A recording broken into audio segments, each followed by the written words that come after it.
একটা বিষয় এরকম খটকা লাগতেছে, মনে হয় আগামী প্রজন্মে আওয়ামী লীগের যে রাজনীতি আছে, সেই আওয়ামী লীগের রাজনীতিরা তাইজউদ্দিন আহমেদের ছেলে সোহেল তাজকে আপনারা সবাই চিনেন।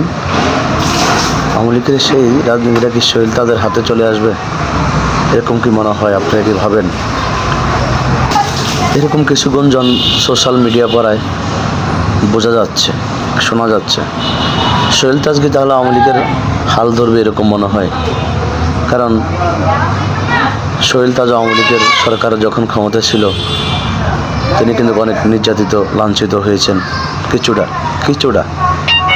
কিন্তু সেইভাবে এখন আওয়ামী লীগের হাল ধরতে চায় তো সোহেল তাজ। এটা কতটুকু সত্য অবশ্যই কমেন্টে লিখে সবাই লিখবেন, সবাইকে জানানোর সুযোগ করে দেবেন যারা এই বিষয়ে জানেন।